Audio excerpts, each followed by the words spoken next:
Bengal safe Murshidabad জেলায় ফার্নিচারের জগতে এক পরিচিত ও প্রতিষ্ঠিত নাম। বেঙ্গল সেফ ৫৭ বিবি সেন রোড, বহরমপুর, মুর্শিদাবাদ। জনতা উন্নয়ন পার্টি গঠনের পর প্রথম রাজনৈতিক সভা অনুষ্ঠিত হল হরিহরপাড়া ফুটবল ময়দানে। বৃহস্পতিবার বিকেলে আয়োজিত এই সভায় উপস্থিত ছিলেন দলের চেয়ারম্যান হুমায়ুন কবির সহ অন্যান্য নেতৃত্ব। সভা মঞ্চ থেকে মুখ্যমন্ত্রীকে কড়া ভাষায় আক্রমণ করলেন হুমায়ুন কবির। বক্তব্য রাখতে গিয়ে তিনি বলেন, আমি যতক্ষণ বেঁচে আছি কোনো অমুসলমানের ক্ষতি চাইব না, কিন্তু আমার মুসলমানদের কাউকে যদি তুলে আছাড় মারার কথা বলা হয় সেই কথা আমি কোনোভাবে মেনে নেব না।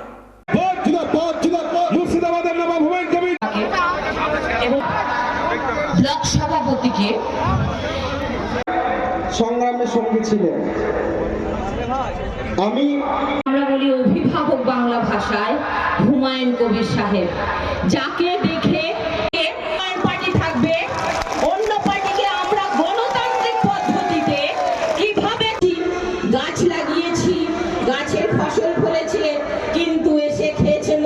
তিনি আমার অনেক শ্রদ্ধার ব্যক্তি, বড় ভাইয়ের মতো, কাজে ওনাকে নিয়ে কিছু বলার মতো আজকে প্রয়োজন ছিল না, তাই বলিনি। আগামী দিনের নির্বাচনের ময়দানে যখন প্রচার করতে আসবো, আমার দলের প্রার্থী যেই হবে সেই সময় তখন এনাদের ভুল ত্রুটি, এনাদের বিরুদ্ধে কি বলা উচিত সেটা বলবো। বাংলার মানুষের উন্নয়ন তো রাস্তায় দাঁড়িয়ে আছে, এদের অনুব্রত মণ্ডল বলে রাস্তায় উন্নয়ন দাঁড়িয়ে আছে।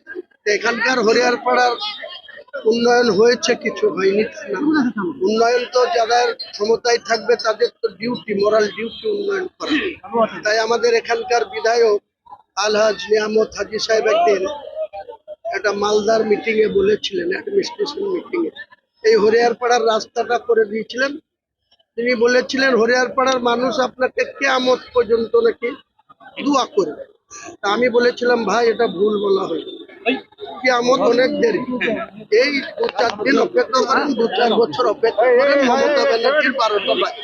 মুসলিম সমাজের মানুষকে যারা নোটিশ পেয়েছে হিয়ারিং এ, আপনাদের চ্যানেলের বিভিন্ন মাধ্যমে বলবো, কারো হিয়ারিং এ অ্যাটেন্ড করার দরকার নেই, কোনো নাম বাদ দিতে পারবে না। এরা ভুল করে যারা বিএলইর কাজ করেছে, তারা যেভাবে ওই অ্যাপসে লোড করেছে, জেনারেট করেছে, রং পথে করেছে, তাই এইভাবে নোটিশ আসছে। এই নোটিশে অ্যাটেন্ড করার দরকার নাই, কারো নাম বাদ যাবে না। নাম বাদ গেলে আমরা এখন জানুয়ারির 15, 14ই ফেব্রুয়ারি ফাইনাল পাবলিশ হবে লিস্ট, তার আগে অনেক সময় আছে। আমরা বিভিন্ন আধিকারিকদের কাছে জেনেছি, আরো জানবো, আরো বলবো। কাউকে কোনো ডকুমেন্টস নিয়ে চিন্তা করার দরকার নাই।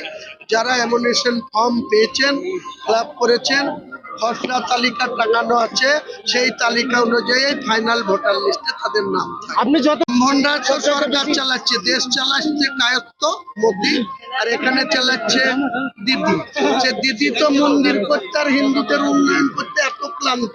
তা আমি যদি দুটো মুসলমান ভাইদের জন্য না বলবো, কে বলবে? আমি তো মুসলমান একজন, তো মুসলমান ভাইদের জন্য ওরা হিন্দু হিন্দু করবে, আমি তো মুসলিম মুসলিম করব, তবে তো আমার 90টা এমএলএ যাবে মুসলিম। আমি কাদের জন্য বলবো? ওনারা যদি হিন্দু বললে সাংবিধানিক হয়, আমিও মুসলিম মুসলিম বলবো, এটাও সাংবিধানিক বৈধ। ও কার কথা শুনে ওখানে চলে গেছে বিডিও অফিসে, গিয়ে একটা শাসক দলের এমএলএ, সে গিয়ে সেখানে ভাঙচুর করছে। আমি তো সবাইকে বলছি, কেউ যেন না, ওই অ্যাটেন্ডেন্সেরই দরকার নাই, হিয়ারিং এ যাওয়ারই দরকার নাই, কারো নাম বাদ যাবে না। এটা ওই কেন্দ্র সরকারের ইলেকশন কমিশন আর রাজ্যের সিও, চিফ সেক্রেটারি আর ডিএম চালাকি, যে ভয় দেখাও, দিয়ে নোটিশ পাঠাও, দিয়ে ভোটার লিস্টে নাম তো থাকবেই। তখন মুসলমান সমাজের কাছে বলবো, দেখেছো তোমাদের তো 400-500 করে এনআরসিতে এতে নোটিশ হয়েছিল, আমরাই তোমাদের নামটা রেখে দিচ্ছি, ভোটটা আমাদেরকে দিও। এসব চালাকি মানুষ বুঝে গেছে। আমরা কোনো রকমই কাউকে বলবো কোনো অ্যাটেন্ডেন্স দেওয়ার দরকার নাই, হিয়ারিং এ যাওয়ার দরকার নাই। আপনাদের নাম যদি 14 তারিখে না থাকে, আমি আপনাকে বলছি, আমি হুমায়ুন কবির একটা অফিসারকে আস্ত রাখবো, ঘরে পুরে তালা দিয়ে রেখে। বেঙ্গল সেফ মুর্শিদাবাদ জেলায় ফার্নিচারের জগতে এক পরিচিত ও প্রতিষ্ঠিত নাম। বেঙ্গল সেফ ৫৭ বিবি সেন রোড, বহরমপুর, মুর্শিদাবাদ।